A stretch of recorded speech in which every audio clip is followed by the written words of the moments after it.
Hello everyone, welcome to our channel. ఈరోజు కథ.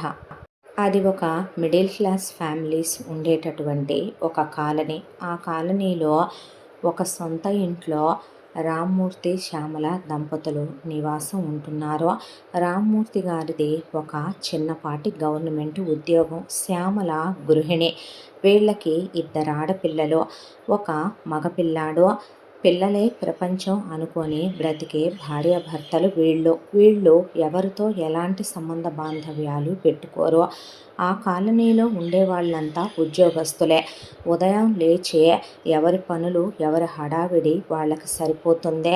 లేవగానే ఎవరి పిల్లల ప్రపంచం వాళ్ళదే. అలాంటి కాలనీలో ఇరుగు పొరుగుతో కూడా అతి సాన్నిహిత్యాలు పెట్టుకోకుండా ఎంతవరకు అంతవరకు ఉండి గుట్టుగా వాళ్ళ సంసారాన్ని వాళ్ళు చేసుకొచ్చుకునే దంపతులు వీళ్ళు. ఈ మధ్యనే పెద్ద కూతురు యక్షది ఇంజనీరింగ్ కంప్లీట్ అయిపోయింది. పెద్దమ్మాయిది చదువు అయిపోయింది కాబట్టి వివాహం చేయాలి అనే దాంతో ఇమీడియట్గా మ్యాట్రిమోనీకి వెళ్ళి యక్ష తండ్రి రామ్మూర్తి కూతురి డీటెయిల్స్ అన్నీ ఇచ్చి, మేము కోటీశ్వరులం కాదండి, కట్న కానుకలు ఇచ్చుకోలేము, మధ్యతరగతి తండ్రి నేను, నాకు వెనకాల ఇంకొక ఆడపిల్ల మగపిల్లాడు ఉన్నారు, వాళ్ళ భవిష్యత్తుల గురించి చదువుల గురించి ఆలోచించుకోవాలి, నేను పెళ్లి ఖర్చుల వరకు పెట్టుకొని అమ్మాయికి ఏదో ఒక 10-15 తులాల బంగారం పెట్టగలను. అమ్మాయి ఇంజనీరింగ్ వరకు చదువుకుంది. మా పిల్ల చూడటానికి కన్ను ముక్కు తీరు బాగుంటుంది. మా స్థాయికి స్తోమతకి తగిన సంబంధం మా కులంలోనే దొరికితే వెతికి పెట్టండి అని ఇచ్చొచ్చాడు ఆయన. దాంతో ఆ మ్యాట్రిమోనీ వాళ్ళు వేరే ఒకళ్ళు సంబంధం వెతకమని వాళ్ళ అబ్బాయికి నీలవేణి ఆనందరావు అనే దంపతులు, వాళ్ళ అబ్బాయి గౌతమ్ అబ్రాడ్లో ఉంటాడు, ఫారెన్లో ఉండే కొడుకు కోసం సంబంధం వెతకమని వాళ్ళ అబ్బాయి డీటెయిల్స్ అన్నీ ఆ మ్యాట్రిమోనీలోనే ఇచ్చున్నారు. ఆ మ్యాట్రిమోనీ అతను డీటెయిల్స్ ఇవ్వబోతే ఆనందరావు గారు డైరెక్ట్గా వాళ్ళ అబ్బాయి మెయిల్ ఐడి ఇచ్చి, మా అబ్బాయికి మెయిల్ చేసేయండి, లేదా మీరు వాట్సప్ చేసినా పర్వాలేదు, చేసుకోవాల్సింది వాడు, పెళ్లి కూతురు నచ్చాల్సింది వాడికి కదండి అని చెప్పేసరికి సరేనని ఆ మ్యాట్రిమోనీ వాళ్ళు బాగా డబ్బున్న వాళ్ళు, ఆనందరావు గారి వాళ్ళు.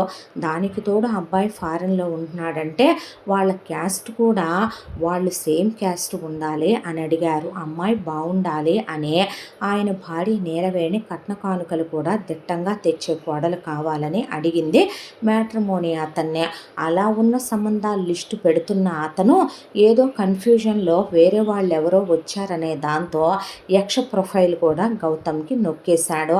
అందరమ్మాయిల డీటెయిల్స్ చూస్తూ కూర్చున్న గౌతమ్కి యక్ష చాలా నచ్చింది.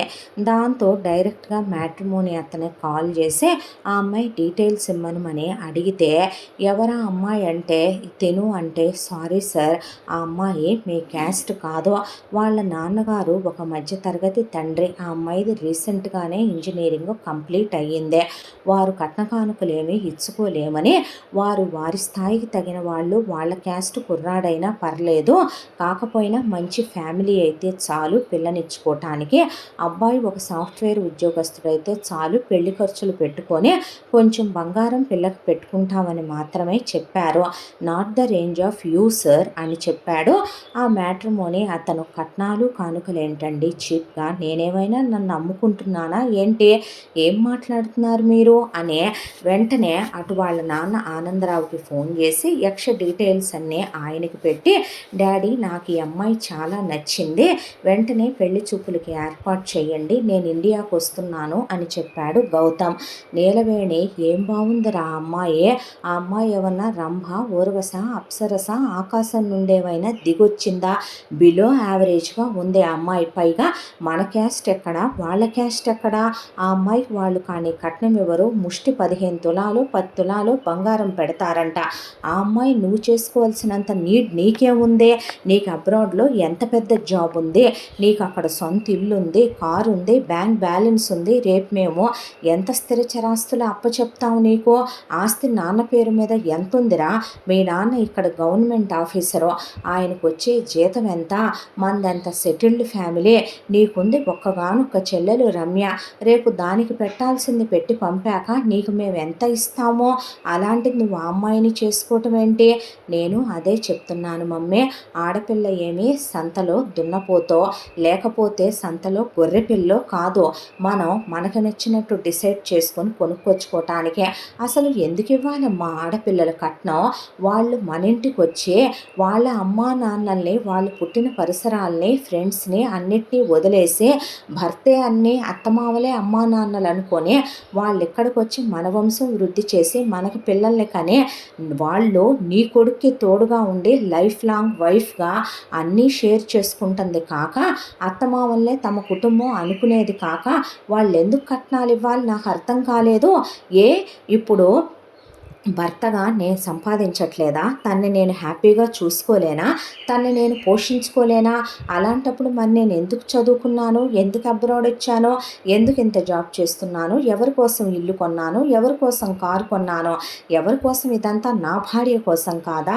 ఫూలిష్గా మాట్లాడొద్దు మమ్మీ నువ్వు అని ఇండియాకి వెంటనే బయలుదేరొచ్చాడు గౌతమ్. వెంటనే ఆ మ్యాట్రిమోనీ వాళ్ళు రామ్మూర్తి గారికి కబురు చేసి, మీ అదృష్టం కాదండి, అమెరికాలో ఉంటాడు, అబ్బాయి పేరు గౌతమ్, కడిగిన ముత్యం అండి, మీరు పర్సనల్ ఎంక్వైరీ కూడా చేసుకోండి, చాలా మంచోడు, బాగా డబ్బున్న పిల్లాడు, వాళ్ళ క్యాస్ట్ కూడా ఇదే, అబ్బాయి సెటిల్డ్ అండి, ఇంక అమెరికా నుంచి వచ్చే వ్యక్తి కూడా కాదు ఆ అబ్బాయి, మీరు మీ అమ్మాయిని వాళ్ళకి ఇచ్చి చేయటం మీ అదృష్టం అనేసరికి చాలా సంతోషపడిపోయాడు రామ్మూర్తి గారు. అంత దాంట్లో శ్యామలకి భయం అనిపించి పర్సనల్ ఎంక్వైరీ చేసుకుంటే నిజంగానే వాళ్ళ ఫ్యామిలీ అసలు ఎక్కడా వెతికినా ఒక వంక లేదని, కొంచెం నీలవేణికి నోరెక్కువని, వాళ్ళ అమ్మాయికి నోరెక్కువని తెలిసిందే. మా పిల్ల ఏమైనా వీళ్ళతో ఉంటుందా, అమెరికా వెళ్ళిపోయేదే కదా అని వీళ్ళు అనుకున్నారు. ఆ తర్వాత గౌతమ్ రానే వచ్చాడు. యక్షని రెడీ చేసి కూర్చోబెట్టారు. యక్షని చూడగానే తనని తానే మైమరిచిపోయాడు గౌతమ్. అంత అందం ఏముందో వీడికే కనపడుతుందేమో దానిలో, నాకు కనపట్టలేదు అనుకుంది నీలవేణి. ఆ అమ్మాయి చూడటానికి సింపుల్గా ఉన్న ఆ అమ్మాయిలో ఏదో ఆ అబ్బాయికి నచ్చే ఒక అట్రాక్టివ్నెస్ ఏదో ఉంది. దాంతో వెళ్ళి ఇనుము అయస్కాంతాన్ని అతుక్కుపోయినట్టు ఆ అబ్బాయి ఆ అమ్మాయితో చాలా చనువుగా మాట్లాడుతూ, పర్సనల్గా మాట్లాడుకుందామా అని అడిగేసరికి డాబా మీదకి వెళ్ళి మాట్లాడుకోండి బాబు అన్నారు. అన్న తర్వాత గౌతమ్ వెళ్ళగానే తను అమెరికాలో ఎలా ఉంటాడు, ఏం జాబ్ చేస్తున్నాడు, తను వెళ్ళి ఎంఎస్ ఏ యూనివర్సిటీలో చేశాడో, తన సొంత ఇల్లు ఏ ఏరియాలో కొనుక్కున్నాడో, తను కొనుక్కున్నటువంటి ఇల్లు ఎలా ఉంటుంది, అలాగే వీడియో ఆన్ చేసి అమ్మాయికి అవన్నీ వీడియోలు తీసి చూపించి తన ఫ్రెండ్స్ని చూపించి తను కొనుక్కున్న కొత్త కారు, అంతకుముందు వాడే కారు, ఆ అబ్బాయికి ఎప్పుడన్నా అకేషనల్గా ఫ్రెండ్స్తో వెళ్తే 2 పెగ్స్ తాగుతాను తప్ప నేనేమి డ్రింకర్ని కాదని, స్మోకింగ్ అలవాట్లేదని, ఇప్పటి వరకు ఒక్క అమ్మాయితో కూడా నాకు ఒక్క చిన్న లవ్ అఫైర్ కూడా లేదని చాలామంది ప్రపోజ్ చేశారు, కరెక్ట్ అనిపించక నేను ఎవరిని ఇష్టపడలేదని చెప్తూ ఉంటే వింటూ నుంచుంది యక్ష. ఎంత దాంట్లో అన్నీ నేనే మాట్లాడుతున్నాను, నువ్వేమీ మాట్లాడలేదేంటి యక్ష అనేసరికి అది అని ఆ అమ్మాయి ఏదో చెప్పబోయే లోపు పైకి బరబరా వచ్చేసింది నీలవేణి. రేపు మనం ఈ అమ్మాయిని చేసుకుంటామో లేదో, మనకు నచ్చుద్దో లేదో ఎవరికి తెలుసో, నువ్వు ఇలా గంటల పైనే మాట్లాడితే వాళ్ళ అమ్మాయితో నువ్వేదో చేసేసావని, మీ ఇద్దరి మధ్య ఏదో జరిగిపోయిందని, వాళ్ళు నిన్నే వీళ్ళ అమ్మాయిని చేసుకోమని పట్టుబడితే మనకు మళ్ళీ అదొక దరిద్రం. మా ఏం మాటలు అవి చీప్గా, తను నాకు నచ్చింది, సెకండ్ క్వశ్చనే లేదు, నేను తన్నే పెళ్లి చేసుకుంటాను అని చెప్పాడు గౌతమ్. చెప్పేసరికి సరిలే అన్న తర్వాత కిందకొచ్చే, నాకు తను చాలా నచ్చింది అంకుల్ అని చెప్పిన తర్వాత యక్ష వాళ్ళ అమ్మ లోపలికి వెళ్ళి బయటకు వచ్చాక, అమ్మాయికి కూడా నువ్వు చాలా నచ్చావంట బాబు అని చెప్పగానే, నేను ఎంగేజ్మెంట్ చేసుకునే వెళతాను మమ్మీ అబ్రాడ్కి అని చెప్పాడు గౌతమ్. వెళ్ళేటప్పుడు ఫోన్ చేస్తానని యక్ష ఫోన్ నెంబర్ తీసుకొని వెళ్ళాడు. రోజు యక్షకి ఫోన్ చేసేవాడు గౌతమ్. అయితే యక్ష గౌతమ్తో మాట్లాడుతూ ఉండేదే. ఆ తర్వాత మమ్మీ ఎంగేజ్మెంట్ అనే గౌతమ్ అంటే, ఏమిట్రా ఎంగేజ్మెంట్ ఏమైనా మీ కాబోయే అత్తామామలు ఏమైనా పెట్టుకునేది ఉందా, మొత్తం ఖర్చు మందేగా, పెట్టుకోవలసింది మందేగా, చేస్తానులే చేయక సస్తామా ఏంటి నువ్వు నచ్చిందన్న తర్వాత అని వాళ్ళని బట్టలకి నగలకి రమ్మనమని. అసలు మీ అమ్మాయికి మీరేమైనా నగలు చేయించారా? ఏం చేయిస్తారులేండి, మీరు చెప్పేశారంటగా మొత్తం కలిపి 10 తులాల్లో ముగిచ్చేస్తామని. మళ్ళీ మీరేం పెడతారని మేము అడగటం ఒకటే. అమ్మ ఎంబారసింగ్గా ఏంటి నువ్వు మాట్లాడటం అమ్మా? తను హర్ట్ అవుతుంది, తను ఏమనుకుంటుందమ్మా? నువ్వెందుకు అలా మాట్లాడతావు అసలు? అమ్మ ఏ కోడలైనా ఏమనుకుంటుందో తెలుసా? అత్తగారిలో అమ్మని చూసుకోవాలనుకుంటున్నారు ఈ జనరేషన్ అమ్మాయిలు. అలా చీప్గా మాట్లాడొద్దు మమ్మీ అంటే, నువ్వు అరవకరా అన్న తర్వాత, అమ్మాయి నీకు నచ్చినవి తీసుకో అన్నాక, యక్ష ప్లీజ్ ఐఎమ్ రియల్లీ సారీ, నువ్వు ఇవేమీ పట్టించుకోవద్దు యక్ష. ఒక విషయం చెప్పనా, మనం అబ్రాడ్ వెళ్ళిపోయిన తర్వాత అమ్మేటు అక్కడికి రాదు. వారానికి ఒక్కసారి కాల్ చేస్తే చాలు. అదే నువ్వు చెయ్యొద్దు, నేనే చేసి మాట్లాడతాను. నువ్వు జస్ట్ బాగున్నారా అంటే చాలు. చెల్లి రెస్పాన్సిబిలిటీ మమ్మీ డాడీదే. వాళ్ళే చెల్లికి ఇవ్వాల్సిందేదో ఇచ్చి పెళ్లి చేసి పంపించేసుకుంటారు. మనం 4-5 ఏళ్లకోసారి నువ్వు వద్దామంటే ఇండియా వద్దాం, లేదంటే మనం అసలు రావద్దు. ప్లీజ్ యక్ష ఐఎమ్ రియల్లీ సారీ.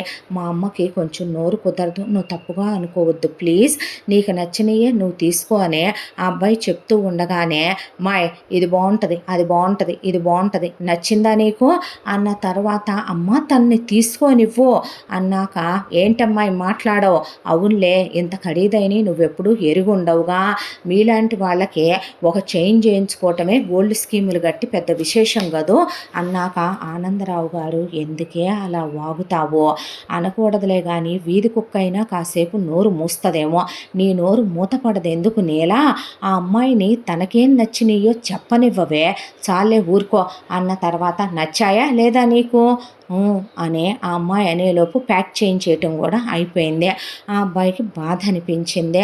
ఆ తర్వాత ఎంగేజ్మెంట్ విషయంలో అంతే, ఫంక్షన్ హాలు ఇది అనుకుంటున్నాం అనే, అవునులే మీకేం తెలుసు అంత పెద్ద వాటిల్లో మీరు చేసిన మొహాలైతేనేగా అని తనే ఫంక్షన్ హాలు, మెనూ దగ్గర తనే, అలాగే ఎంగేజ్మెంట్ ఫోటోల దగ్గర అంతే.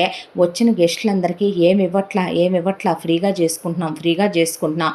ఆ బొమ్మ అంట ఈ మనగాడికి నచ్చిందంట, అందుకని వాళ్ళు కానీ కట్నం ఇవ్వకపోయినా సరే ఆ బార్బీ డాల్ని చూసి ఈయన గారు లవ్ చేశాడంట, అందుకని ఈయన గారు ఆవిడ గారిని చేసుకుంటానని ఎగురొచ్చాడు 7 సముద్రాల అవతల నుంచి అని చెప్తూ ఉంటే, డాడీ ప్లీజ్ ఏం మాట్లాడుతున్నావమ్మా నువ్వు?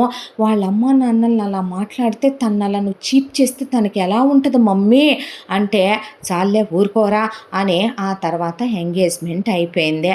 ఎంగేజ్మెంట్ అయ్యాక వెళ్ళేటప్పుడు కూడా, నేను నీకు కాల్ చేస్తానురా, ఇవన్నీ మనసులో పెట్టుకోవద్దురా యక్ష ప్లీజ్ రా అని ఒక కొత్త ఐఫోన్ కొని ఆ అమ్మాయి గిఫ్ట్గా ఇచ్చి వెళ్ళొస్తానని బాయ్ చెప్పి, 3 monthsలో మ్యారేజు, 3 monthsలో మళ్ళీ ముందే వస్తాను 15 days అని అత్తామావలకి చెప్పి మరి ఫారెన్ వెళ్ళిపోయాడు గౌతమ్. వెళ్ళిన తర్వాత ఫోన్ చేస్తూ ఉండేవాడు, యక్ష మాట్లాడుతూ ఉండేదే. ఆ తర్వాత పెళ్లి టైం రానే వచ్చింది. ఆ అబ్బాయి ఫారెన్ నుంచి సెలవు పెట్టుకొని పెళ్ళికి వచ్చాడు. వచ్చింది లగ్గా ఎత్తు నేలవేణి. ఇక మెహందీ హల్దీ సంగీత్ అని ప్రతి దాంట్లో వాళ్ళని దెప్పి పొడచటం, కట్నాలు ఇవ్వలేదు, ఫ్రీగా చేసుకుంటున్నాం, ఏమీ లేదు, ఒట్టి బొమ్మను చూసి చేసుకుంటున్నాం, కూతుర్ని కన్నారు, రూపాయి వెనకేయలేదు, మా అబ్బాయిని తంతే బూడిల బుట్లో పడ్డట్టు కొట్టేస్తున్నారు, ఏముంది పెద్దింటికి కోళ్ళు అయిపోతుంది, వీళ్ళమ్మాయి డబ్బున్నోళ్ళ కోళ్ళు అయిపోతుంది, ఓవర్ నైట్ హీరోయిన్లు అయినట్టు ఓవర్ నైట్ కోటీశ్వర్ల కోళ్ళు అయిపోవటానికి ఇలాంటి వాళ్ళకే నక్కతోక తొక్కినట్టు అదృష్టాలు పడితే మా ఇలాంటి వాళ్ళకి కోడళ్ళు అయిపోతారు అని అందరి ముందు వాళ్ళని హీనం చేసి చులకని చేసి మాట్లాడుతున్న ఆడపిల్ల తల్లిదండ్రులు కాబట్టి శ్యామల రామ్మూర్తి ఏం మాట్లాడలేదు పాపం. అన్నీ దిగమింగుకొని నుంచున్నారనే గౌతమ్కి అర్థమైంది. ఆనందరావు గారు సర్ది చెప్తూ, క్షమించండి బావగారంటూ, అరవకే ఎందుకే అలా అరుసుకుంటావు, ఎందుకే మనకి ఒక ఆడపిల్లుండి అలా చెప్పుకుంటావు, నువ్వు నోరు ముయ్యవయ్యా అని ఒకవైపున మమ్మీ అంటే అరబక్ అని అందరి నోళ్ళు మూయించే తనకి నచ్చినట్టు తను మొత్తానికి కానిచ్చేసింది. ఆ పెళ్ళి అయిపోయిన తర్వాత ఫస్ట్ నైట్లు ఇక్కడేరా, లేదమ్మా నా లీవ్ అయిపోయిందే, నేను అబ్రాడ్ వెళ్ళిన తర్వాత నేను వేరే స్టేట్లో నా హనీమూన్కి నేను అన్ని డేట్స్ ఫిక్స్ చేసుకొని వచ్చాను. అక్కడికి వెళ్ళాకే మా తిప్పలేదు, మేము పడతాం, నీకు పెద్ద నమస్కారం అని ఆ అబ్బాయి పద వెళదామని చెప్పి యక్షకప్పటికే పాస్పోర్ట్లు వీసాల పని అన్నీ అయిపోయి వెళ్ళొస్తాం డాడీ అని చెప్పి, వస్తాం అత్తగారు, వస్తాం మామగారు అని చెప్పి ఆ అబ్బాయి బావమరిదికి మరదలకి బాయ్ బాయ్ చెప్పి పదమని భార్యను తీసుకుని ఆ అబ్బాయి ఫ్లైట్ ఎక్కేశాడు. ఎక్కిన తర్వాత అమ్మయ్య అనే ఒక డీప్ బ్రెత్ తీసుకున్నాక చాలా పీస్ ఆఫ్ మైండ్ వచ్చేసింది కదరా ఒక్కసారిగా. నాకు మాత్రం చాలా ఫ్రీగా ఉంటుంది మమ్మీ పక్కన లేకపోతే అనేసరికి యక్ష ఏం మాట్లాడలేదు. కాసేపు రెస్ట్ తీసుకోరాదు, పెళ్లి పనుల్లో అలసిపోయావు అన్నాక ఆ అమ్మాయి ఫ్లైట్లో అలా పడుకుండిపోయింది. ఆ అబ్బాయి తినమని లేపి తిన్న తర్వాత ఇక అమెరికాలో ఫ్లైట్ దిగేశారు. ఆ తర్వాత లగేజ్ నేను తీసుకుంటానులే అని మొత్తం ఆ అబ్బాయి పట్టుకొని ఆ తర్వాత కార్లు మన ఇంటి దగ్గర ఉన్నాయి, ట్యాక్సీలో వెళదామని ట్యాక్సీ బుక్ చేసి తీసుకెళ్ళి అలా డోర్ ఓపెన్ చేశారో లేదో ఆల్రెడీ 3 months ముందే నువ్వు వస్తున్నావని హౌస్ మొత్తం క్లీన్ చేయించి అన్నిటి మీద క్లాత్స్ కప్పేసి వచ్చాను దా అని చెప్పి అవన్నీ తీసి ముందు ఆ అమ్మాయి లోపలికి రాగానే చిన్న పూజదే ఉంటే ఆ మందిరం చూపించాడు, ఇక్కడ పూజ చేసుకో అనే ఆ అమ్మాయి స్నానం చేసి వచ్చి దీపం వెలిగించిన తర్వాత వంటగది తీసుకెళ్ళి వంటగది చూపించాడు. ఆ తర్వాత ఇల్లంతా తిప్పి చూపించాడు. ఆ తర్వాత అమ్మాయికి లాకర్ పాస్వర్డ్ చెప్పి నీ నగలన్నీ అందులో పెట్టుకో అని చెప్పి నీకోసమని నేను కొన్న నగలు, నీకోసమని నేను కొన్న బట్టలు అంటే నీ సైజు మీ చెల్లెల్ని అడిగి నీకోసమని కొన్ని జీన్స్లు టీషర్ట్లు మినీసు మిడ్డీసు తీసుకున్నాను, నేను వాటన్నిటిలో చూసుకోవాలనేదే నా కోరికరా. ఇక్కడ మమ్మీ చెప్పినట్టు నువ్వేమీ రిస్ట్రిక్టెడ్గా ఉండక్కర్లేదు అనేసరికి అత్త వచ్చేటప్పుడు చెప్పిన మాటలు ఆ అమ్మాయి గుర్తొచ్చినాయి. అంతా దాంట్లో కూడా ఆ అబ్బాయి వెళ్ళే హడావిడిలో ఉంటే ఆ అమ్మాయిని పక్కకు లాక్కొచ్చి మా అబ్బాయికి అయ్యంటే ఇష్టం ఈ అంటే ఇష్టం, నువ్వు అయ్యే వండాలి, అక్కడ చీరలు కట్టుకోవాలి, నువ్వు వారానికి 2 సార్లు తలస్నానం చెయ్యాలి, గడపకు పసుపు రాసి కుంకుమ బొట్లు పెట్టాలి, అక్కడ మామిడాకులు తెచ్చి తోరణాలు కట్టాలి, ఇంటి ముందు రోజు నువ్వు కల్లాపు జల్లి ముగ్గేసి అక్కడ నువ్వు రంగోలీ కలర్స్ వేయాలి, ఇల్లంతా నువ్వు ధూపాలు వేయాలి, ఇల్లంతా నువ్వు నీట్గా ఉంచాలి, నువ్వు అక్కడికి వెళ్ళాక తైతక్కలాడితే ఊరుకోను నేను, నువ్వు వెంటనే పిల్లల్ని కనాలి. ఓ ఇంత బారిన మొత్తం ఆర్డర్లు వేసి పంపించింది నీలవేణి, పెద్ద లిస్టే. పాపం యక్షవేమి గౌతమ్కి చెప్పలేదు. ఆ తర్వాత నీ బట్టలు సర్దుకోవడానికి నేనే హెల్ప్ చేస్తానని ఆ అమ్మాయికి అన్నీ సర్ది పెడుతూ ఇవి నీకు నచ్చకపోతే నీకు ఇంకా ఏమన్నా కావాలంటే ఇప్పిస్తాను, జెట్లాగ్ కదా ఈ రోజుకి రెస్ట్ తీసుకో, నువ్వేం వంట చేయొద్దు, ఫుడ్ ఆర్డర్ పెట్టాను అని చెప్పాడు. ఆ రోజుకి ఆ ఫుడ్డే తినేశారు. 4-5 రోజులు నువ్వు వంట ఏమీ చెయ్యొద్దన్నాక పర్లేదు అని వంటగదిలోకి వెళ్ళి వంట చేస్తే చాలా టేస్టీగా ఉన్నాయి, కావలసినవి కొనిపెడతాను రమ్మని బయటికి తీసుకెళ్ళి ఆ అమ్మాయికి అక్కడ ఒక ఫోను సిమ్ము ఇప్పించి వాళ్ళకి ఫోన్ చేసి మాట్లాడుకోమన్నాడు. మాట్లాడిన తర్వాత ఆ అమ్మాయికి అక్కడ ఉన్న సూపర్ మార్కెట్ అది చూపించి కార్ డ్రైవింగ్ వచ్చుగా అంటే వచ్చందే, ఇలా వెళ్ళాలి నీకు కావలసిన ఇలా తెచ్చుకొని అమ్మాయి చేతిలో ఒక కార్డు పెట్టాడు. ఒకవేళ నేను ఎప్పుడైనా ఆఫీసులో ఉండి నీకు ఏదన్నా అవసరం అయితే ఉంటుంది ఉంచమని చెప్పాడు. ఆ తర్వాత ఒక 4 రోజులు అయిన తర్వాత వేరే ఒక చోటకి హనీమూన్కి అని చెప్పి అతను డ్రీమ్ ప్లేస్ అదే, ఆ ప్లేస్లో హనీమూన్కి అన్నీ రెడీ చేసుకుని భార్యను తీసుకుని గౌతమ్ అక్కడికి వెళ్ళాడు. ఆ తర్వాత ఇక హనీమూన్ గదిలోకి వెళ్ళిన తర్వాత ఇద్దరు భోంచేసి రెడీ అయ్యాక ఆ అమ్మాయిని దగ్గరికి తీసుకోబోతే ఆ అమ్మాయి దూరంగా జరిగింది.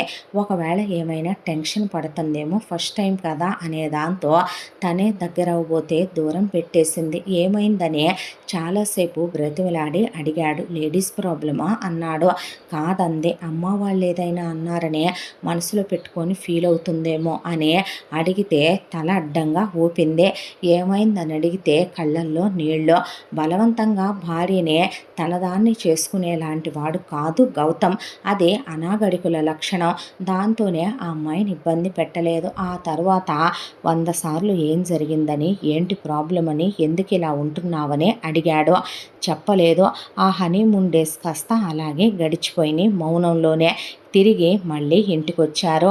ఇంటికొచ్చిన తర్వాత ఆ అమ్మాయితో రోజు క్లోజ్ అవ్వాలని ట్రై చేసేవాడు. ఆ అమ్మాయితో మాట్లాడేవాడు, బయటికి తీసుకెళ్ళేవాడు, కలిసి సినిమా చూసేవాళ్ళు, కలిసే తిందాం రమ్మనేవాడు. అంతా దాంట్లో అన్నీ చక్కగా మాట్లాడేదే, అంతా ప్రేమగా ఉండేదే. రాత్రి అయ్యేసరికి మాత్రం ఆ అబ్బాయికి దూరంగా వెళ్ళిపోయేదే. బాధ అనిపిస్తూ ఉండేది. ఎంతో ఇష్టపడ్డాడు ఆ అమ్మాయి ఫోటో చూసి. ప్రేమించి పెళ్లి చేసుకున్న భార్య ఎందుకు దూరం పెడుతోందో అర్థం కాలేదు. బహుశా తను అమ్మ కొడుకు అనుకుందా? ఆ కాస్త అయిపోయిన తర్వాత తను కూడా అమ్మ చెప్పినట్టే మాట్లాడతాడు అనుకుంటుందా? ఆడపిల్లలకి ఎన్నో ఇన్సెక్యూరిటీస్, హస్బెండ్గా తనేగా అర్థం చేసుకోవాలి అనుకున్నాడు. అంతా దాంట్లో ఆ అమ్మాయే పొద్దున్నే లేవగానే ఎవరో చెప్పినట్టే వచ్చేటప్పుడు నీలవేణి చెప్పింది కాబట్టి మా అబ్బాయికి అయ్యి అంటే ఇష్టం, ఇవి అంటే ఇష్టమని వద్దన్నా 2 రకాల టిఫిన్లు చేసేదే, వద్దన్నా 4 రకాల కూరలతో భోజనం పెట్టేదే.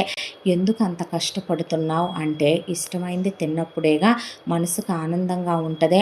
అన్నీ నాకు ఇష్టమైనయే వండుతావే, నీకు ఇష్టమైనవి కూడా వండుకోవచ్చుగా, మీరు తినే నేను తింటానులేండి అనేసేదే.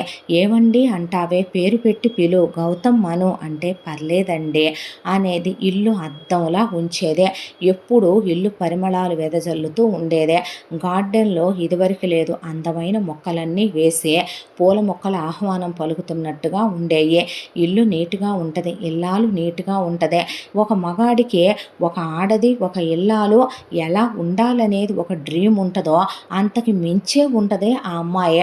ఆ అమ్మాయికి ఈ జనరేషన్లో అమ్మాయిలాగా బీరులు తాగే అలవాటో, మందు తాగే అలవాటో లేదు. ఆ అమ్మాయి స్మోక్ చేయదు. పుట్టింటి వాళ్ళతో కూడా ఆ అబ్బాయి ముందే ఎక్కువ ఫోనుల్లో మాట్లాడుద్ది తప్ప విడిగా ఫోన్లో మాట్లాడినట్టు కూడా ఉండదు. ఆ అమ్మాయి ఫోన్కో పాస్వర్డ్ కూడా ఉండదు. ఆ అమ్మాయి దగ్గర ఏ రహస్యాలు కూడా మనం చెక్ చేసుకోవాలన్నా కూడా ఉండవు. ఆ అబ్బాయే బయటికి తీసుకెళ్ళి అయి కొనుక్కో, ఈ కొనుక్కో అన్నా వద్దండి నేను ఎక్కువ వాడను అని ఏదో కాజలు, లిప్స్టిక్ లాంటివి తప్ప అనవసరమైన కాస్మెటిక్స్ కూడా కొందో. ఇంకా తనే ఆ అమ్మాయి కోసం ఆ ప్యాలెట్స్, ఈ ప్యాలెట్స్ అని చాలా తెచ్చిపెట్టాడు వార్డ్రోబ్లో. ఆ అమ్మాయిని బయటికి తీసుకెళ్ళినప్పుడల్లా అది ఇది అన్న ఆ అమ్మాయి అనవసరంగా డబ్బులు కూడా ఖర్చు పెట్టే పిల్ల కాదు. అంతా బాగున్న తన్నెందుకు దూరం పెడుతుంది అనే బాధ. ఇలా పెళ్ళయ్యే నెల రోజులు కాస్త 6 నెలల కాలం అయిందే. ఆ రోజున వాళ్ళ 6th మంత్ యానివర్సరీ. దాంతోనే ఈరోజు కేక్ తీసుకెళ్ళాలి, తనతో కేక్ కట్ చేయించాలి, తన కేక్ తినిపించాలి. ఆ తర్వాత తన పెదవులతో ముద్దు పెట్టుకోవాలి, ఆ అమ్మాయిని దగ్గరికి తీసుకోవాలి, ఆ అమ్మాయిని ఒళ్ళో పడుకోబెట్టుకోవాలి, గుండెల మీద పడుకోబెట్టుకోవాలి. ఎన్నెన్నో కలలు, ఆశలు నా భార్యతో నేను కన్నాను, అవన్నీ నెరవేర్చుకోవాలని గౌతమ్ ఒకవైపున అనుకుంటూ భార్య కోసం చీర తీసుకొని, డైమండ్ నెక్లెస్ తీసుకుని, ఆ అమ్మాయికి సర్ప్రైజ్ ఇవ్వాలని బొకే తీసుకుని అలా ఇంటికి వచ్చాడో లేదో, ఇంటికి వచ్చేసరికి ఎదురుగా జుట్టెర పోసుకొని ఒక సోఫాలో వాళ్ళమ్మ నీలవేణి, తోటకూర కాడలా వాలిపోయి పక్కన ఆనందరావు గారు రెచ్చిపోయి అరిసి అసలు ఆకాశంలోకి చూస్తూ యాటిట్యూడ్గా చెల్లెలు రమ్య కూర్చొనుంటే, మీరెప్పుడు వచ్చారో, మాట మాత్రమైనా వస్తున్నట్టు నాకు చెప్పలేదే, ఏరా రాకూడదా ఏంటి, మేము 3 నెలలు ఉందామని వచ్చాం, ఏంటంటా వస్తే అంది నీలవేణి. అనేసరికి ఏంటన్నయ్యా, నిన్ను చూడాలనిపిస్తే రాకూడదా ఏంటి, మా అన్న ఇంటికి మేము రావాలంటే ఎవరిని అడగాలి, నీ పెళ్ళాం పర్మిషన్ తీసుకోవాలా అంది రమ్య. మాటలు ఎక్కువ అవుతున్నాయి, తగ్గించు అన్నాడు గౌతమ్. అన్నాక ఏంటమ్మా నువ్వు ఆ అవతారం ఏంటి, ఆ జుట్లెర పోసుకోవటం ఏంటి, నువ్వు ఆ కూర్చోవటం ఏంటి, ముందు సోఫాలో కాళ్ళు కిందకి దించు అన్న తర్వాత అప్పుడే యక్ష వచ్చింది. వచ్చి రావటంతోనే గౌతమ్ చేతిలో ఉన్న బ్యాగులు తీసుకెళ్ళి రూమ్లో పెట్టింది. గౌతమ్కి మంచినీళ్ళు ఇచ్చింది. ఆ తర్వాత అబ్బాయికి జ్యూసు, స్నాక్స్ తీసుకొచ్చి పెట్టింది. ఏంటి అసలు ఏం జరిగింది అంటే, ఏమీ లేదు, నువ్వు అవేమీ పట్టించుకోకు, ముందు మీరు తినండి అంది. అన్నాక అసలు నీ పెళ్ళాం ఉందే, దానికంత పొగరేంట్రా, దానికంత బలుపేంట్రా, దానికంత గర్వం ఏంట్రా, దానికంత లెక్కలేనితనం ఏంట్రా, నేనెవర్రా అత్తగారిని కాదా, అదెవర్రా ఆడపడుచు కాదా, అబ్బో నీకే గాంగా దొరికిందిలే, ఎంతోటి రంభ అన్నయ్య చేసుకొని వచ్చావో, ఇలాంటి ఆడదాన్ని అసలు ఎక్కడా చూడలేదు మేము అనేపాటికి, ఏంటి అసలు డాడీ ఇదంతా కాదు, మీరు చెప్పండి, ఆయన న్యాయమే చెప్తాడు కాబట్టి ఆయన్నే అడిగాడు గౌతమ్. ఏమీ లేదయ్యా, మేము వచ్చేసరికి పిల్ల పాపం తలుపు తీసిందే. అలా తలుపు తీసిందో లేదో వీళ్ళిద్దరూ కలిసి ఆ పిల్ల మీద విరుచుకు పడిపోయారు. మీ అమ్మ గుమ్మంలో పేడ కళ్ళాపి చల్లలేదేంటి, ముగ్గులు పెట్టలేదేంటి, ముగ్గుల్లో రంగవల్లికలు వేయలేదేంటి, గడపకి పసుపు రాయలేదేంటి, గడపకి మంగళ తోరణాలు కట్టలేదేంటి, ఇంటి గుమ్మాలన్నిటికీ కూడా నువ్వు ఓంలు స్వస్తికులు వేయలేదేంటి. అక్కడ స్టార్ట్ అయిందయ్యా. బాగున్నారా అని అడిగింది అమ్మాయి. నీకేమైనా బలుపా, పొగరా, కొవ్వ, అడుక్కు తినేదానా, అనాథ అనామకురాల, నీ అమ్మ బాబులు నిన్ను మా అబ్బాయికి ఇచ్చి చేశారు, రూపాయి కట్న కానుకలు ఇవ్వలేదు, నీకెంత పొగరే, నేను ముగ్గేయలేదేంటని అడుగుతుంటే గుమ్మానికి తోరణాలు కట్టలేదేంటంటే బాగున్నారా అంటావా నువ్వు అనేసరికి ఆ అమ్మ ఏమీ మాట్లాడలా. నేను మాత్రం బాగున్నానమ్మా అని చెప్పానయ్యా. ఆ తర్వాత ఆ అమ్మాయి వంటగదిలోకి వెళ్ళి మా అందరికీ మంచినీళ్ళు, కాఫీలు, జ్యూసులు, స్నాక్స్ తెచ్చి పెట్టిందిరా. అయితే నువ్వు వండినే కాదు, నువ్వు కొన్న స్నాక్స్ పెట్టావు, ఈ జ్యూసు నువ్వు నా కోసం పిండలేదు, ఫ్రిడ్జ్లో ఉన్న ప్యాకెట్లో జ్యూస్ నా మొహాన కొట్టావు అని మీ అమ్మ మీ చెల్లెలు ఆ అమ్మాయి మీదకి వెళ్ళిపోయారయ్యా. తర్వాత ఇల్లంతా ఇన్స్పెక్షన్ చేసి వచ్చారు నీ అమ్మ చెల్లెలు. వంటగది సరిగ్గా ఆర్గనైజ్ చేసుకోలేదు, వంటగది విధానం నాకు నచ్చలేదు, సంసార స్త్రీ లక్షణాలు ఇవేనా, నీ అమ్మ నీకు ఇవేనా నేర్పిందే, నీ చెల్లెలు ఫ్రిడ్జ్ దగ్గర ఒక క్లాస్ తీసుకొని అసలు ఫ్రిడ్జ్ ఎలాగైనా ఉంచుకునేదే, ఫ్రిడ్జ్లో నువ్వు ఇయేనా పెట్టుకోవాల్సిందే, అసలు నా ఇల్లే అయితే గనక ఎలా ఉంటుందో తెలుసా, మా అన్నయ్యని చేతగాని వాడిని చేశావు, మా అన్నయ్యని కొంగు కట్టేసుకున్నావు, నువ్వు ఆడింది ఆట పాడింది పాట అయిపోయిందని నీ చెల్లెలు ఫ్రిడ్జ్ దగ్గర, మీ అమ్మ వంటగది దగ్గర ఓ పాఠం అయిపోయిందే. ఆ అమ్మాయిని ఏ పూజలు చేస్తున్నావు, ఏ వ్రతాలు చేస్తున్నావు, ఏ నోములు చేస్తున్నావు అని అడిగారు. ఆ అమ్మాయి ఏం మాట్లాడలేదు. ఇంట్లో నువ్వు డ్రెస్సులు వేసుకున్నావేంది, నువ్వు చీరలు కట్టుకోలేదేంటి అన్నారు. తలంటు పోసుకోలేదేంటి ఇవాళ అని అడిగారు. మీ బెడ్రూమ్లోకి దూరిపోయి నీ చెల్లెలు మీ అమ్మ మీ బెడ్రూమ్ అంతా గెలికొచ్చారు. నువ్వు పిల్లలు పుట్టకుండా ఏదో వాడుతున్నావంట, అవన్నీ ఎందుకు వాడుతున్నావు, నువ్వెందుకు గర్భవతివి కాలేదు, నీకెందుకు పిల్లలు పుట్టట్లేదు, అసలు రోజు మా అబ్బాయితో కాపురం చేస్తున్నావా, చేస్తే ఎన్నిసార్లు చేస్తున్నావు, మెమ్మి అని అడగొచ్చంట్రా. మెమ్మ అడిగిందంటే నీ చెల్లెలు అసలు నువ్వు మా అన్నయ్యతో క్లోజ్గా ఉంటున్నావా, నీకు మా అన్నయ్య ఇన్నిన్ని కాస్మెటిక్స్ కొనిచ్చాడు, ఇన్నిన్ని డ్రెస్సులు కొన్నాడు, అందులో జీన్సులు, టీషర్ట్లు, మిడ్డీలు, మినీలు ఉన్నాయి అంటయ్యా, ఇవన్నీ నువ్వు వాడుతున్నావా, ఇవన్నీ సంసార స్త్రీలు వాడతారా, ఇల్లాలు వాడే వాటిని అంటారా, వీటినే ఇల్లాళ్ళు అన్నాక పద్ధతిగా ఉండాలి, ఇవన్నీ వెలయాళ్ళు వాడతారు, నిన్ను ఎలాగైనా మీ అమ్మ నాన్నలు పెంచారో.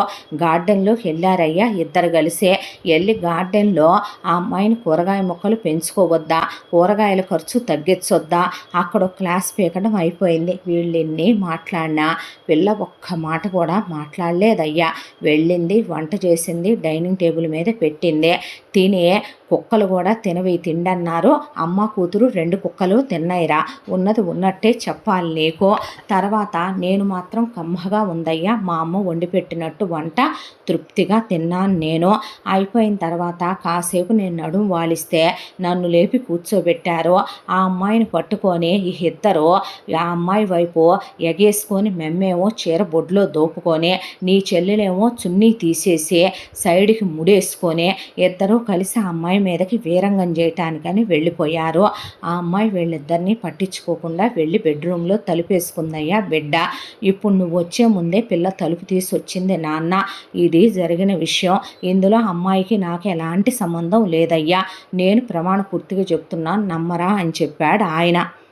తనేమీ అనదని నాకు తెలుసు డాడీ, అసలు ఇప్పుడు ఏం జరిగిందని ఈ విషయంలో ఇంత ఇష్యూ చేస్తున్నావమ్మా నువ్వు, మధ్యలో నువ్వెందుకు ఇన్వాల్వ్ అవుతున్నావే అంటే, నాన్న నీకు అర్థం కాలా, బేసికల్గా స్త్రీలు అనేవాళ్ళు ముందు ప్రశాంతంగా ఉండి చక్కగా మాట్లాడతారు, కూర్చోబెట్టి ఏదైనా విషయం ఉంటే.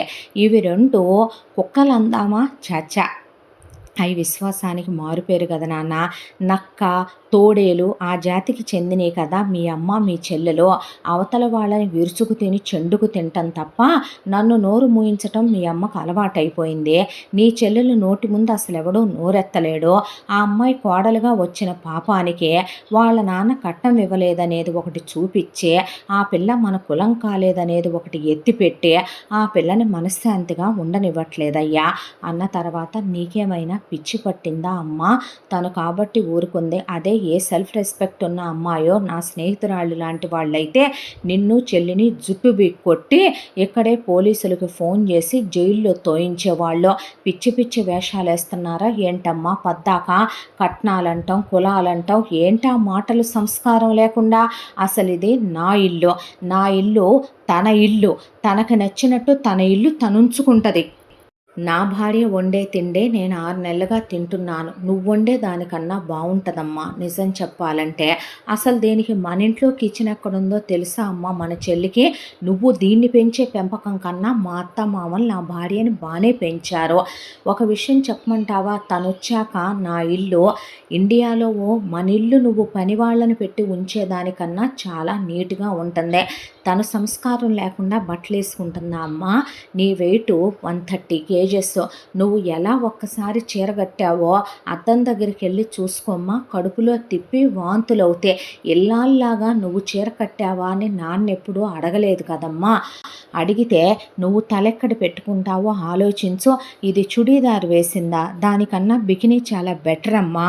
అలా వేస్తుంది మన చెల్లెలు బట్టలు. అలాంటిది నువ్వు నా భార్యనంటవేంటే? పెళ్ళాన్ని ఏమన్నా ఊరుకునే కొడుకుని కాదమ్మా నేను. అసలు ఎందుకు వచ్చారు నాకు చెప్పకుండా మీరు?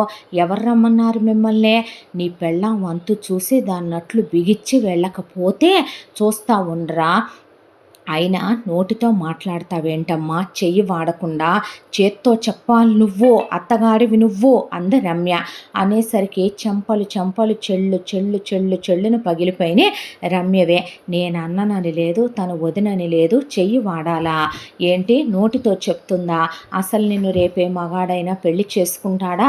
చేసుకుంటే నువ్వే మగాడితో అయినా కాపురం చేయగలవంటే ఎవడైనా నిన్ను భరిస్తాడా? నాన్న అనుకుంటున్నావా అమ్మ కింద ఉండటానికి? ఈ రోజుల్లో నాన్నలాంటి మగాళ్ళు ఎతికినా దొరకట్లేదే. నిన్ను కుక్కని కొట్టినట్టు కొడతాడు రేపొద్దున నువ్వు పెళ్లి చేసుకునేవాడు. కన్ఫామ్ ఆడదానికి ఇంత దూకుడుంటే అన్న భార్య మీద అమ్మకి చాడీలు చెప్పి కొట్టమని తిట్టమని ఎంకరేజ్ చేస్తున్నావా? అమ్మ పెద్దది కదా అని ఊరుకుంటున్నాను కన్న తల్లని. నిన్నైతే అది కూడా టాలరేట్ చేయను. చేత్తో కాదు చెప్పుతో కొడతా, చంపేస్తా. ఇక్కడే నీ శవాన్ని క్రిమేషన్ చేయించాల్సి వస్తే ఇంకోసారి వాగితే అనేసరికి వాడు నన్ను కొడతామని కొట్టలేక పిల్లని కొట్టాడు కదవయ్యా అంది నీలవేణి. నీకు ఒక క్లారిటీ వచ్చిందిగా, నీకు అర్థమైందిగా. వాడు చిన్నప్పటి నుంచి వాడికి నచ్చిందే చేస్తాడు.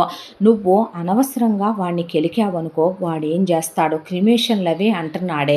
వెళ్ళేటప్పుడు నేను నిన్ను తీసుకొని వెళ్తాను, ఒక్కడనే వెళ్తాను, నువ్వే ఆలోచించుకో మరి అన్నాడు ఆనందరావు. అన్న తర్వాత అసలు మీరు వారం రోజుల్లో బయలుదేరుతున్నారని రిటర్న్ టికెట్లు వేయించితే ఎందుకురా ఇక్కడ ఒక 3 నెలలుండి దేశమంతా చూద్దామని. వద్దమ్మా, నువ్వేమీ చూసి అమెరికాను ఉద్ధరించాల్సిన అవసరం లేదో. ప్రశాంతంగా వెళ్ళు. రేపొద్దున నీ కూతురు ఎటు నువ్వు పెళ్లి చేసావనుకో ఫస్ట్ అల్లుడేమో నీ కూతురికి ఏమేమి ఉన్నాయో నీకు తెలుసు నాకు తెలుసు. అవి బయటకు వచ్చి ఒకడు తంతాడు, దీని నోటికి ఇంకొకడు తంతాడు. ఇలా నీ కూతురికి డివోర్స్ ఇప్పిస్తూ ఇప్పిస్తూ ఇప్పిస్తూ 10 మంది అల్లుళ్ళని 10 దేశాల నుంచి తెచ్చుకుని ఒక్కో దేశానికి వెళ్ళి దేశాలన్నీ తిరిగి చూసిరా అనేసరికి 10 మందితో అయిపోద్దంటావా నాన్న అన్నాడు ఆనందరావు గారు. అదే డాడీ తెలుస్తుందిగా ముందు ముందు అనేసరికి నీ పెళ్ళాం దగ్గరికి వచ్చేపాటికి అన్నన్ని కాస్మెటిక్స్ కొన్నావు, నేను ఇండియాలో ఉన్నప్పుడు పంపమంటే నన్ను తిట్టేవాడివి, ఇదిలిచ్చేవాడివి, దీని ఫేస్కి ఇంత కాస్ట్లీ ప్యాలెట్లు వాడేంత రేంజ్ దీనికి ఉందా, నాకేమీ కొనిపెట్టకుండానే ఇండియాకి పంపించేస్తావా అనేపాటికి ఈసారి ఆనందరావు గారు చెంప చెళ్ళు అనిపించి నోరు ముయ్యి నువ్వు. ఆ అమ్మాయి అది ఇది కాదు వదినమ్మా, పద్ధతిగా మాట్లాడాలి. ఏంటది చెప్పు, రేపు ఒక ఇంటికి వెళ్ళాలి కదా నువ్వు. మీ అమ్మలాగా ఉన్నావనుకో నేను వదిలేస్తానే, తల తీసేస్తారు రేపు వెళ్ళిన చోట. పద్ధతిగా మాట్లాడటం నేర్చుకో అన్న తర్వాత అంతా దాంట్లో కూడా స్నానం చేసి వచ్చే యక్ష ఆ రోజున బట్టలు మార్చుకుంటూ ఉండగా సడన్గా గౌతమ్ లోపలికి వెళ్ళేసరికి ఉలిక్కిపడి పడబోయిందని భార్య నడుము మీద చెయ్యేసి పట్టుకున్నాడు. ఆ అమ్మాయికి ఫీలింగ్స్ వచ్చి ఒక్క క్షణం దగ్గర అవ్వబోయి దూరంగా పెట్టింది ఆ అబ్బాయినే.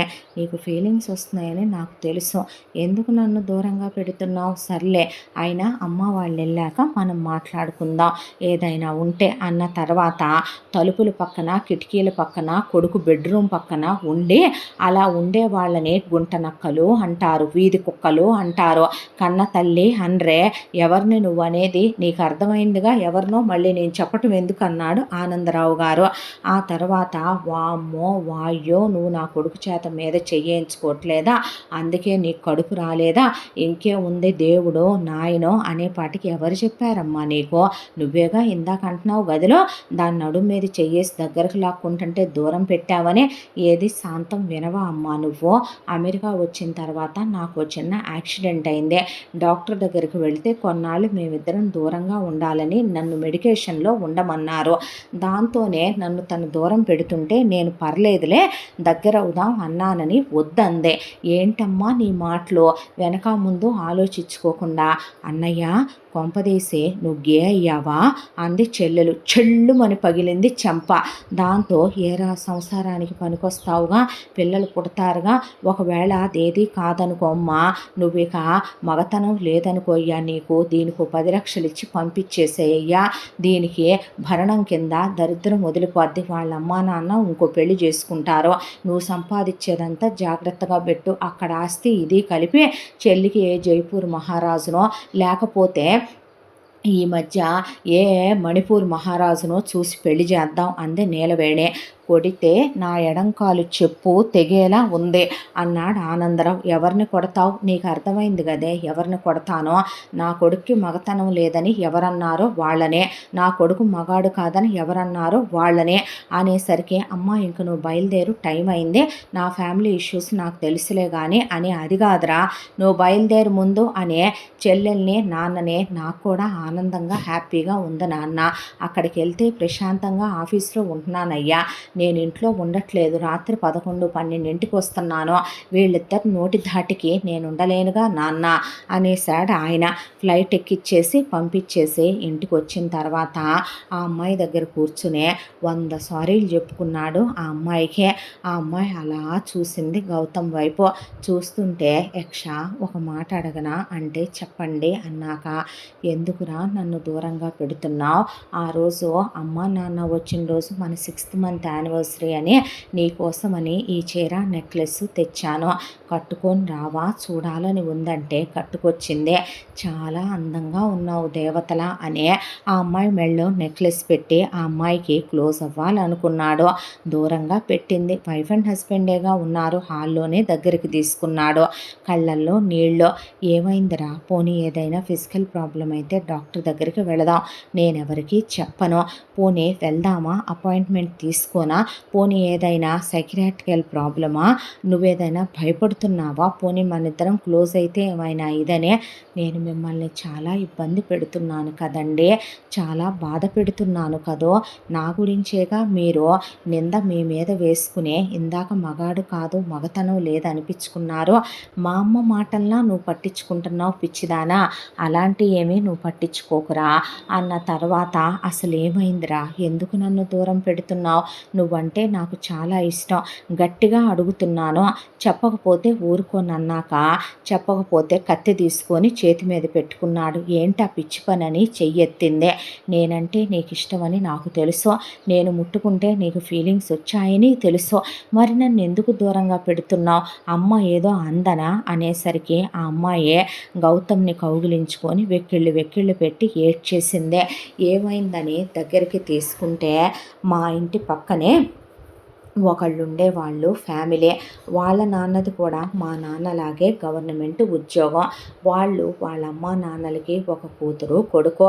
వాళ్ళ కూతురికి వాళ్ళు బాగా డబ్బున్న సంబంధం చూసి ఫారెన్ ఇచ్చి చేసేసుకున్నారు. వాళ్ళ కొడుకు నేను చిన్నప్పటి నుంచే ఎల్కేజీ నుంచి క్లాస్మేట్స్. తన పేరు హేమంత్. ఆ తర్వాత 10th క్లాస్ వరకు మంచి ఫ్రెండ్స్ మేము. 10th అయిపోయిన తర్వాత తను నాకు ప్రపోజ్ చేశాడు. ఇంటర్మీడియట్లో భయం అనిపించింది. ఆ తర్వాత ఇంజనీరింగ్కి వచ్చాక పెళ్లి చేసుకుందామని వాళ్ళింట్లో మా ఇంట్లో తనే చెప్పాడు. చదువులు అయిపోయిన తర్వాత పెళ్లి చేస్తామన్నారు. ఆ తర్వాత తన్ని నేను ప్రాణం కన్నా ఎక్కువగా ప్రేమించాను. ఆ తర్వాత ఇద్దరం ప్రేమించుకున్నామన్న మాటే కానీ స్నేహితుల్లానే ఉన్నామండి. మా అమ్మ నాన్న దేవుడి మీద ఒట్టేసి చెప్తున్నాను, ఎప్పుడు మేము ఫిజికల్గా క్లోజ్ అవ్వలేదు. కనీసం ఒక ముద్దు, ఒక హగ్గుల్లాంటివి కూడా మా ఇద్దరి మధ్య లేవు. సినిమాకి వెళ్ళేవాళ్ళం, కార్నర్ సీట్లకి వెళ్ళలేదండి. షాపింగ్కి నా డబ్బులు మా అమ్మ ఇస్తే వాళ్ళమ్మ వాడికి డబ్బులు ఇస్తే వెళ్ళేవాళ్ళం. వెళ్ళిన ఏ ట్రయల్ రూమ్స్లోకి వెళ్ళలేదండి మేము. సరదాగా మాట్లాడుకునేవాళ్ళం స్నేహితులుగా, అంతే. ఆ తర్వాత చదువులు అయిపోగానే మా అమ్మ నాన్న ఇంకా ముందుకి చదివించాలని అనుకోలేదు. దాంతోనే నాకు హేమంత్కి పెళ్లి చేద్దాం కదా అని మా అమ్మ నాన్న అన్నారు. వాళ్ళు మాలా మిడిల్ క్లాస్ ఫ్యామిలీ. వాళ్ళకి ఏమీ లేదు. ఉన్నదే కాస్తో కూస్తో కూతురికి పెట్టేసి పంపించేసుకున్నారు వాళ్ళు. కనీసం మాకు సొంత ఇల్లన్నా ఉంది, వాళ్ళకి అది కూడా లేదు. మా పక్కన అద్దింట్లోనే ఉండేవాళ్ళు వాళ్ళు. ఆ తర్వాత సరే అలాగే మాకు ఒక మొక్కు ఉంది, తిరుపతిలో తీర్చుకొని వచ్చేస్తాం 10 రోజుల్లో, రాగానే ముహూర్తాలు పెట్టించేసుకుందాం అని చెప్పారు. ఆ తర్వాత 10 రోజులు ఫోన్ ఎత్తలేదు. తిరిగి వచ్చేసరికి హేమంత్ వేరే అమ్మాయిని పెళ్లి చేసుకొని ఫస్ట్ నైట్లు కూడా అయిపోయే మెళ్ళో తాళితో పెళ్ళాంతో దిగాడు. ఏంటిది అని మా అమ్మ నాన్నలు అడిగితే, మీ అమ్మగారు మాట్లాడినట్టే వాళ్ళమ్మ, మీ అమ్మాయికి మీరేం కట్న కానుకలు ఇస్తారో, మీ అమ్మాయిని పెళ్లి చేసుకుంటే మా అబ్బాయికి ఏం గిట్టుబాటు అవుద్ది, ఏమొచ్చుద్ది మాకు, అదే ఈ అమ్మాయిని పెళ్లి చేసుకుంటే ఈ అమ్మాయి అమ్మా నాన్నలకి ఒక్కతే కూతురు, 3 మగపిల్లల తర్వాత పుట్టింది, మా అబ్బాయిని ఇల్లరికని తీసుకెళ్తానన్నారు. వాళ్ళ రైస్ మిల్లులు అవన్నీ చూసుకునే బాధ్యత ఇస్తామన్నారు. ఆ అమ్మాయికి ఆస్తులు రేపొద్దున సగం వాటా పెడతారు. ఎలా లేదన్నా 10 కోట్లు ముట్ట చెప్తారు. 10 రూపాయలన్నా ఇస్తారా మీ అమ్మాయిని చేసుకుంటే అనేసరికి నేను హేమంత్ వైపు చూస్తే, అమ్మ చెప్పింది దాంతో తప్పలేదు యక్ష, అమ్మ మాట నేను కాదనలేను, అమ్మన్న దాంట్లో తప్పే ఉంది అన్నాడు వాడు. దాంతో ఆ క్షణమే నా మనసులో చచ్చిపోయాడు గౌతమ్ వాడు. కాకపోతే ఒకటి, అదంతా జరిగి వాళ్ళు వెంటనే ఇల్లు ఖాళీ చేసి అక్కడి నుంచి వెళ్ళిపోయారు. వెళ్ళిపోగానే నాన్న ఒకవైపున అన్ని సంవత్సరాలుగా మనం ఒక కుక్క పిల్లని పెంచుకొని అలవాటైతేనే మర్చిపోలేము.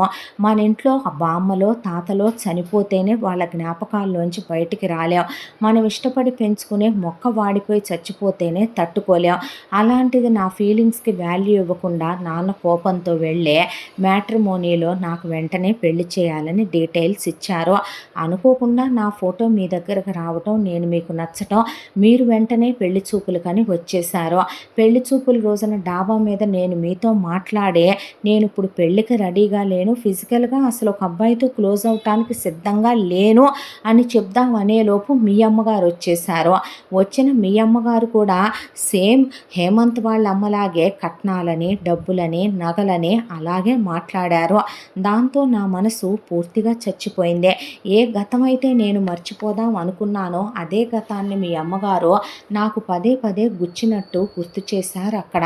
ఆ తర్వాత మీతో ఫోన్ మాట్లాడేటప్పుడు చెప్పాలనుకుంటే, మీరు ఇక్కడ నైట్ అప్పుడు ఇండియాలో పగలు, మా అమ్మ కానీ నాన్న కానీ నా ఎదురుగా కూర్చొని చచ్చిపోతామని వాళ్ళు కత్తి పెట్టుకోనో ఏదో ఒకటి పెట్టుకొని నన్ను బెదిరించే, మిగతా టైంలో మీరు ఫోన్ చేస్తారేమోనని ఫోన్ వాళ్ళ దగ్గరే పెట్టుకున్నారు. దాంతోనే వాళ్ళకి ఒక ఆశ, నా జీవితంలో ఒక వరంలా మీ సంబంధం వచ్చిందే, గతాన్ని మర్చిపోయి నేనే తప్పుడు పనులు చేయలేదో మంచిదాన్నని వాళ్ళకి తెలుసు. అమ్మా నాన్న ఫ్రెండ్లీ కానీ చాలా స్ట్రిక్ట్ కూడా. మమ్మల్ని క్రమశిక్షణతో హద్దుల్లోనే పెంచారు వాళ్ళు. దాంతోనే జరిగిపోయిన గతం మర్చిపోయి మీతో హ్యాపీగా ఉండమనే, నా లైఫ్ సంతోషంగా ఉంటే వాళ్ళు ఆనందంగా ఉంటామనేది మాట. దాంతోనే మీ అమ్మగారు ఎన్నన్నా వాళ్ళు మాటలు పడ్డారో ఆ తర్వాత పెళ్లి చేసుకునే మీతో నేను ఇక్కడికి వచ్చేంత వరకు ఓ టెన్షనే. మీ అమ్మగారు ఏమంటారా ఏంటా అనే. వచ్చాక మిమ్మల్ని అర్థం చేసుకున్నానండి. మీరు చాలా మంచివారు, దేవుళ్ళలాంటి గొప్ప మనిషే. నేనైనా ఒకళ్ళని ప్రేమించాను కానీ మీ జీవితంలో ఎవ్వరూ లేరు. మీకు ఏ చెడు అలవాట్లు లేవు. మీరు చాలా గొప్ప భర్త. మీరు చాలా అర్థం చేసుకునే వ్యక్తే. నేను గడిచిపోయిన గతంలో నుంచి బయటికి రాలేకపోతున్నాను. అదేదో వాడిని ప్రేమించానని కాదండి, వాడితో ఉన్న మెమరీస్ ఎందుకు అంత మోసం చేశాడా అనే బాధ. వాడు ప్రేమించకపోవచ్చు కానీ నేను వాడిని చిన్నప్పటి నుంచి అలవాటైపోయాడనో ఏమో కానీ ఇష్టపడ్డాను. మెమరీస్ చాలా ఉన్నాయి. అవన్నీ మర్చిపోయి నేను మీతో ఫిజికల్గా క్లోజ్ అవ్వలేకపోతున్నాను. అందుకే మిమ్మల్ని దూరంగా పెట్టానండి. తప్పుగా అనుకోవద్దు. నేను మీకు డివోర్స్ ఇచ్చేస్తాను. మీలాంటి గొప్ప మనసున్న మనిషికే చాలా గొప్ప అమ్మాయి వైఫ్గా వస్తుంది. నేను మీకు కరెక్ట్ కాదేమో కదండి అనేసరికి ఒక్కసారిగా గౌతమ్ అలా కూర్చున్నాడు. పిచ్చిదనుకోవాలా లేకపోతే తింగరి పిల్ల అనుకోవాలా, ఏమనుకోవాలి యక్షనే అనిపించి ఆ అమ్మాయి చేతులు పట్టుకొని కూర్చొని, చూడు యక్ష, నా జీవితంలో ఇప్పటి వరకు ఎవరూ లేరు, అది నిజం. లేరు అనటానికే కారణం ఏంటో తెలుసా నీకు అసలు? మా నాన్నగారు ఆయన టీనేజ్లో ఉన్నప్పుడు ఒక ఆవిడ్ని ఇష్టపడ్డారు. ప్రాణం కన్నా ఎక్కువగా ప్రేమించారు. పెళ్లి చేసుకుంటానని ఆవిడకి మాటిచ్చారు. ఆ తర్వాత మా నానమ్మ తాతయ్యకి ఆ విషయం తెలిసి నాన్నని కొట్టి హౌస్ అరెస్ట్ చేసి వాళ్ళ ఇంటికి వెళ్ళి నానా గొడవ చేసి వాళ్ళని ఊరు నుంచి గెంటేసి బలవంతంగా నాన్నకి మా అమ్మతో పెళ్లి జరిపించారు. మా అమ్మ పెళ్ళైన దగ్గర నుంచి ప్రేమగా ఉంటే మా నాన్నగారు మా అమ్మని ప్రేమించి ఉండేవారేమో, అర్థం చేసుకొని ఉండేవారేమో. అలాంటిది మా అమ్మ మా నాన్ననే రోజుకి 100 సార్లు గయ్యాళి గంప, అర్థం చేసుకోదు, గద్దరిది. ఆయన ఆవిడతో వేగలేడు. ఆయన్ని ఆవిడ చెయ్యేసి కాపురం చేసి మా ఇద్దరిని కందే. ఆయన మనసుతో ఆవిడ్ని ఒక్కరోజు తాకింది లేదో.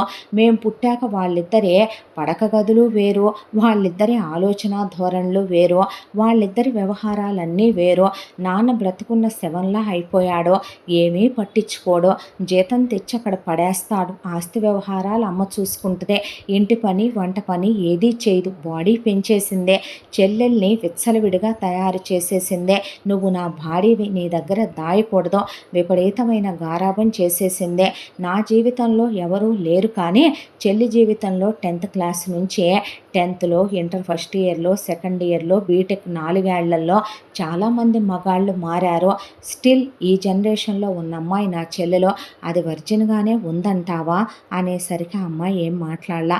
నువ్వు చెప్పలేవులే కానీ నేను చెప్పగలను. లేదు, అది నాకు తెలుసు. మా అమ్మ దాన్ని తెలిసి కూడా రేపు కవర్ చేసి ఒకడికిచ్చి పెళ్లి చేసి పంపిస్తుంది. మా చెల్లి కూడా చాలా హ్యాపీగా సాంప్రదాయని శుద్ధపూసిని అన్నట్టు వాళ్ళతో కాపురం చేసుకుంటూ ఉంటుంది. మా అమ్మ అంతా దాంట్లో కూడా మా నాన్నని వేధించుకు తిని ఆయన్ని మనశ్శాంతిగా ఉండనివ్వకుండా టీవీలు సినిమాలు చూసి వేశ్యని పెళ్లి చేసుకున్నాడురా వాడు అని, వాడు విలయాలను చేసుకున్నాడురా అని మా అమ్మ మాట్లాడుతూ ఉంటే నాన్నేమంటారో తెలుసా? మీ అమ్మలాంటి ఒక ఆడదాన్ని చేసుకోవటం కన్నా ఆ వేశ్యని చేసుకున్నవాడే జీవితం సంతోషం తెలుసా నాన్న అనేసి లేచి వెళ్ళిపోతాడు ఆయన. ఎంతైనా కన్న కొడుకుని కదా, అది తల్లి కదా, ఆమెకి చెం పుట్టినట్టు కూడా ఉండదు. కానీ నాకు నా నరాలు తెగిపోతాయి. ఒక తండ్రిగా ఆయన నా తల్లిని అన్న ఆ మాట ఎంత హీనమో నాకు తెలుసు. ఆ మాట అనిపించుకునేంత హీనంగా మా అమ్మ మా నాన్న దృష్టిలో ఎంత దిగజారిపోయిందో, ఆయన మనసును ఎంత ముక్కలు చేసేసిందో ఒక్కరోజు కూడా ఆయన్ని మనిషిలా అర్థం చేసుకోలేదు. ఇది మా నాన్నగారు వయసులో ఉన్నప్పుడు ఫోటో. మెయింటెనెన్స్తో ఆయన ఎలా ఉన్నారో చూసావుగా. చెప్పాలంటే నేనే ఆయన ముందు హాఫ్ కూడా ఉండను, అంత అందంగా ఉంటారు ఆయన. అంత రెడీ అయ్యే ఆయన ఇప్పుడు చూసావు కదా, తలకి డై వదిలేశారు. పిచ్చి అవతారం పడిపోయింది. పిచ్చి ప్యాంట్లు, పిచ్చి షర్ట్లు, ఆ బియర్డు. ఆయన ఎలా ఉన్నారు అసలు? ఆయన అలా ఉండరు. చాలాసార్లు సరదాగా జోవియల్గా ఉండే ఆయనలో అన్నింటినీ చంపేసింది మా అమ్మ. అలాంటి ఆడదే నా జీవితంలోకి వస్తుందేమో అనే భయంతోనే చాలామంది అమ్మాయిలు నాకు ప్రపోజ్ చేశారు. కర్మకి నాకు ప్రపోజ్ చేసిన వాళ్ళందరూ నేను అందంగా ఉంటాననో, టాపర్‌ననో, చదువుకుంటాననో, అబ్రాడ్ వెళ్తాననో, మా నాన్న గవర్నమెంట్ ఉద్యోగస్తుడనో, మాకు స్థిరచరాస్తులున్నాయనో, రేపొద్దున మా నాన్న నాకు బోలెడంత ప్రాపర్టీలు పెడతాడని లవ్ చేసిన వాళ్ళే తప్ప నన్ను అర్థం చేసుకునేవాళ్ళు నాకెవరూ కనపడలేదు.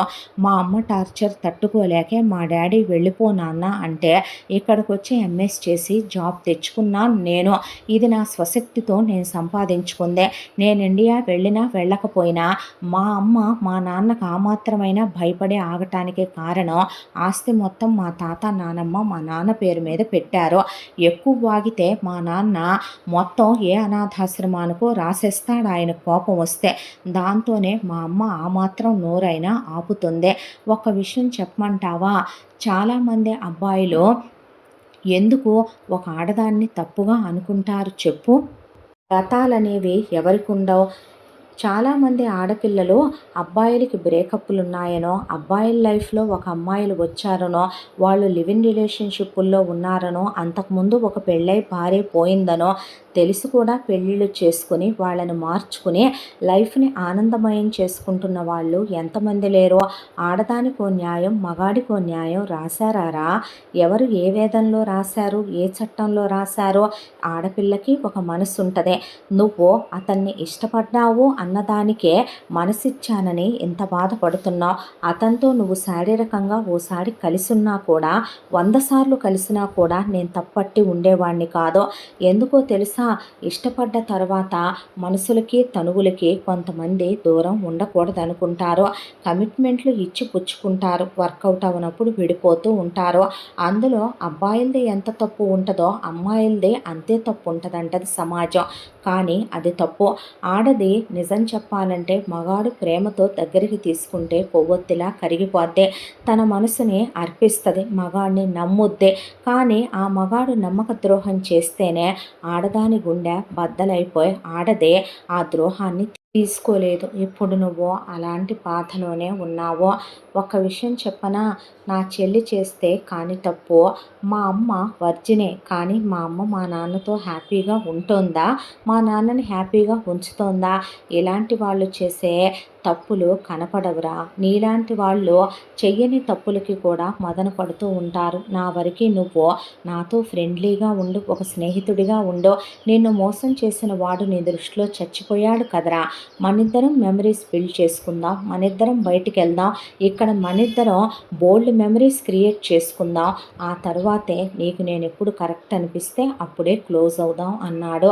ఆ రోజు నుంచే ఆ అమ్మాయితో స్నేహంగా ఉంటూ కలిసి వంట చేసుకుంటూ ఫార్మాలిటీ వైఫ్ అండ్ హస్బెండ్ రిలేషన్షిప్లా కాకుండా ఒక స్నేహితుడిలా ఆ అమ్మాయితో క్లోజ్గా ఉంటూ నన్ను పేరు పెట్టి కాదు ఒరే అరే అనైనా పిలు, ఒక ఫ్రెండ్గా నేనేం తప్పుగా అనుకోను అనేంత ఫ్రీడమ్ తనే వైఫ్కి ఇచ్చుకుంటూ ఆ అమ్మాయిని బయటికి తీసుకెళ్తూ బోల్డ్ అన్ని మెమరీస్ ఆ అమ్మాయితో తను బిల్డ్ చేసుకుంటూ వచ్చాడు.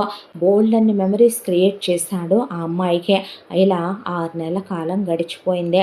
ఒక రోజున ఫస్ట్ యానివర్సరీ ఇంకొక వారం రోజుల్లో ఉందనగా ఒక ప్లేస్కి వెళుతున్నాం అని చెప్పింది. సరేనని వెళ్ళారు. వెళ్ళిన దగ్గర భర్తని కౌగిలించుకుంది. ఏమైందిరా నీకు? ఆలోకే అన్నాడు. అన్న తర్వాత నా ప్రేమని నీకు ఎలా చెప్పాలో తెలియట్లేదని అతని పెదవుల మీద ముద్దు పెట్టి అతన్ని దగ్గరికి తీసుకుంది. ఆ తర్వాత అతనికి అర్థమైంది భార్య ఇదివరకు ఇట్లా లేదో, ఈ మధ్య నవ్వుతోంది, తన వైపు చూస్తోంది. నాకు ఫస్ట్ నుంచి తెలుసురా నీకు నేనంటే ఇష్టం. నేను పెళ్ళై వచ్చాక ఒక నెల రోజులు తెలియదు కానీ తర్వాత నాకు తెలుసు నేనంటే నీకు ఇష్టమని. నా మనసుకు అర్థమైందే. నేను చాలాసార్లు పట్టుకున్నప్పుడు కూడా నువ్వు ఫీల్ అయ్యావు. ఇష్టం లేని మగాడు ముట్టుకుంటే ఏ ఆడపిల్లకి ఫీలింగ్స్ రావు అని ఆ అమ్మాయి తలదించుకొని సిగ్గుపడుతుంటే శారీరకంగా కూడా తను యాక్సెప్ట్ చేసిందని అర్థమైంది. ఆ తర్వాత వాళ్ళిద్దరూ చాలా సన్నిహితంగా ఉన్నారు. చాలా క్లోజ్గా ఉన్నారు. ఆ తర్వాత ఆ అమ్మాయి అతని గుండెల మీద పడుకుంటే ఒక ఆడపిల్ల ఒక మగాడిని ఎంత ప్రేమిస్తుందో చెప్పటానికి ఒక ముద్దు పెడితే చాలు. కానీ ఒక మగాడు ఇలా కూడా ఒక ఆడదాని మీద తన ప్రేమ ఎంతో పరిధులు అవధులు దాటినంత ఉందని చూపించగలడు బంగారం అన్న తర్వాత ఆ అమ్మాయి అలా దగ్గరికి తీసుకున్నాక ఐఎమ్ సారీ, నిన్ను చాలా బాధ పెట్టాను అంది. అదేదో ఐ లవ్ యూ చెప్పొచ్చు కదరా అనేసరికి ఐ లవ్ యూ గౌతమ్ అనేసరికి ఈ మాట కోసం నేను పెళ్ళికి ముందు 3 నెలలు, పెళ్ళయ్యాక సంవత్సరం వెయిట్ చేయాల్సి వచ్చింది అన్నాడు. ఆ తర్వాత వాళ్ళు చాలా హ్యాపీగా కాపురం చేసుకుంటూ ఉండగా ఈలోపు రమ్యకి సంబంధం కుదిరిందని ఫోన్ చేసింది నీలవేణి.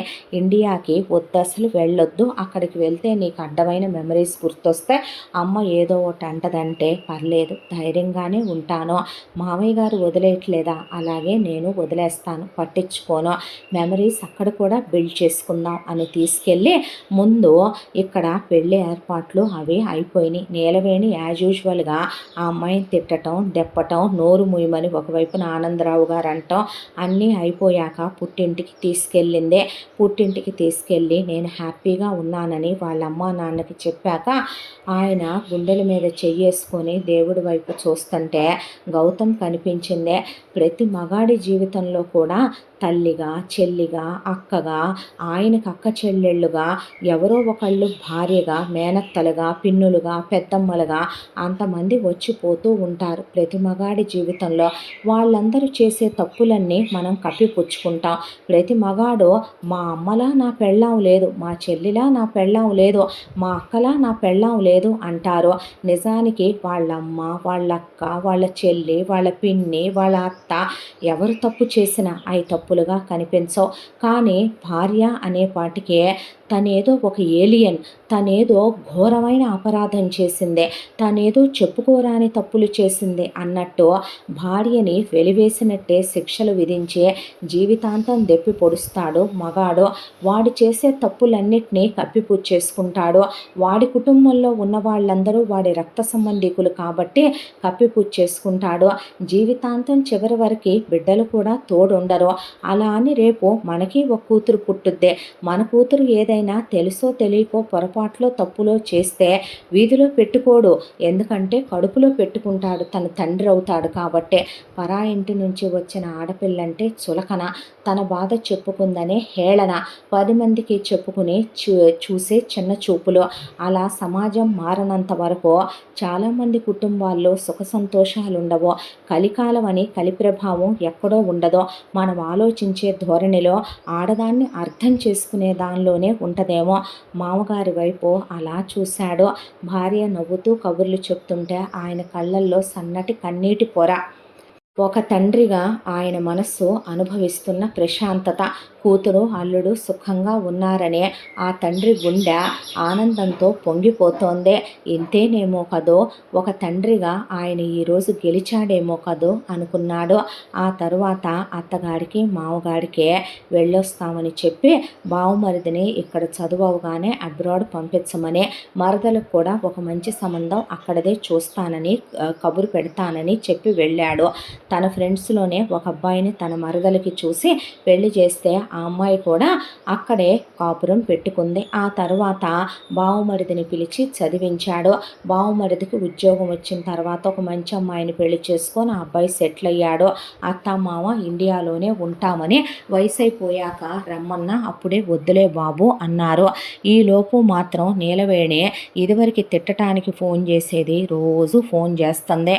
ఫోన్ చేసి విషయం ఏంటంటే మీ చెల్లెల్ని దాని మొగుడు కొడుతున్నాడంట, లండన్ వీధుల్లో నుంచి దాన్ని లాక్కొచ్చాడంట, దాన్ని అలా అంటున్నాడంట, ఇలా అంటున్నాడంట, ఎందుకంట అని గౌతమ్ అడిగితే తాగి రోడ్డు మీద పడిపోయిందంట్రా, మినీలు వేసుకుందంట్రా, బికినీలు వేసుకుందంట్రా, బాయ్ బెస్టీ అని మగాళ్ళని ఇంటికి తెచ్చిందంట్రా, వాళ్ళతో కలిసి డ్యాన్స్ చేసిందంట్రా, చిన్నపిల్ల, అంత మాత్రానికే కొడతాడా? వాడి చేతులు ఇరిగిపోనో, వాడి కాళ్ళు ఇరిగిపోనో. డాడీ ఏమన్నారు? మీ నాన్న నువ్వు చంపేసినా నరికేసినా అక్కడే దాన్ని పాతేసినా పర్లేదు కానీ బాబు, ఇండియాకి దాని శవమైనా పంపించు కానీ దాన్ని పంపొద్దంటే సెట్ చేసుకుంటానన్నాడురా. నేను వెళతానని వెళ్తే మీ చెల్లెల్ని కొట్టేవాడల్లా బెల్ట్ తీసుకొని నా ఎమ్మడి పడి నన్ను కూడా 4 కొట్టాడురా. చెప్తే బాగోదు, మీ నాన్నతో అనబాకరా, వాడు సైకోరా, వాడు శాడిస్ట్రా అంటే చాచా లేదమ్మా, వాడు మగాడు, నాన్నలాగా సైలెంట్గా ఉండే పర్సన్ కాదు వాడు. 4-5 ఏళ్లలో చెల్లిలో ఆడతనాన్ని వాడు తెచ్చేస్తాడు. డాడీ నీలో తేలేకపోయారు కానీ వాడు తీసుకురాగలిగిన వాడే, అంతోటి సమర్థుడేనమ్మా. నేను చూశాను. దాని బ్రేకప్ల గురించి దెప్పుతున్నాడంట్రా, దాని లవ్ అఫైర్ల గురించి ఎత్తుతున్నాడంట్రా. నువ్వు మాట్లాడరా. ఇవన్నీ తనకెలా తెలిసినే? చెల్లి ఇంకా ఎక్స్తో టచ్లో ఉందంట్రా. ఓ అవన్నీ తప్పని మరి నువ్వు చెప్పాలిగా మమ్మీ. ఏదో సరదాగా మాట్లాడితే దానికి తప్పులు తీస్తారేంట్రా? కలికాలం అమ్మా, ఏం చేద్దామనే ఫోన్ పెట్టేసిన తర్వాత ఇదిరా ఇలా ఉంటుంది ప్రపంచం. మళ్ళీ చెప్తున్నాను నీకు, ధైర్యంగా ఉండాలి. తప్పులెన్ని వారు తమ తప్పులు ఎరుగరు అని చుట్టూ ఉన్న వాళ్ళ తప్పులన్నీ కప్పేసుకొని ప్రపంచం గురివింద గింజలాగా ఎప్పుడు ఎదుటి వాళ్ళ తప్పుల్నే వేలెత్తి చూపిస్తుంది. అలాంటి వాళ్ళకి మనం మన గురించి మంచి చెప్పుకోవాల్సిన అవసరం లేదు, చెడు చెప్పుకోవాల్సిన అవసరం లేదు. అన్నాక కొన్నాళ్ళకి వీళ్ళకి ఒక్కడనే బాబుని కన్నారు చాలు అనుకున్నారు. ఆ తర్వాత ఆనందరావు గారు ఆస్తి మొత్తం రాసేశాడు కొడుక్కి. మరి నాకేం పెట్టవా అంటే, నేను పోతే నా రిటైర్మెంట్ డబ్బులు పెన్షను వస్తాయి, సొంతిల్లుంది ఉంచుకో, నీ స్త్రీధనం నేను అడగలేదు, ఇక నువ్వు వెళ్ళాలనుకుంటే నీ అల్లుడి దగ్గరికి వెళ్ళి తన్నిచ్చుకొచ్చుకో, లేదంటావా నోరు మూసుకొని ఇక్కడుండు, నాకు ముందే నువ్వు పొయ్యావనుకో ఘనంగా నీ అంత్యక్రియలు చేస్తా, నేను పోతే నా కొడుకు వచ్చి నాయి చేస్తాడు, నోరు మూసేసి నన్ను ప్రశాంతంగా ఉండనివ్వన్నాడు ఆయన. ఇక ఇలా రోజులు గడిచిపోతూ భర్తతో సంతోషంగా పిల్లలతో ఆనందంగా ఉన్న యక్ష రాముడు లాంటి దేవుడు లాంటి భర్త దొరికాడు, ఏ జన్మలో ఏ పుణ్యం చేసుకున్నానో అనే రోజు మొగుడి వైపు అలా చూసుకునేది. ఏమిట్రా అంటే, మళ్ళీ జన్మంటూ ఉంటే నా లైఫ్లోకి ముందే వచ్చాయి గౌతమ్ అనే ఆ అబ్బాయిని కౌగిలించుకుంటే పిచ్చిదానా అనేసి నవ్వి వెళ్ళిపోయేవాడు. కోటికొకళ్ళు ఉంటారు నీలాంటి వాళ్ళు, నీకు అర్థం కాదులే నేను చెప్పినా అనుకునేది అమ్మాయి మనసులో. ఇంత సంతోషకరమైన జీవితం ఇచ్చిన భగవంతుడికి కృతజ్ఞతలు తెలుపుతూ ఇలా ఈ కథ పూర్తయింది. ఇంతటితో ఈ కథ సమాప్తం. మళ్ళీ మరొక మంచి కథతో కలుసుకుందాం. తప్పకుండా మన ఛానల్ని లైక్ చేయండి, షేర్ చేయండి, సబ్స్క్రైబ్ చేయండి, బెల్ ఐకాన్ క్లిక్ చేసి ఆల్ అనే బటన్ని ప్రెస్ చేయడం మర్చిపోకండి. ఇంత మంచి కథను మనకు అందించిన కథా రచయిత్రి సాయి లలిత గారు. మరో మంచి కథతో కలుసుకుందాం. Thank you so much.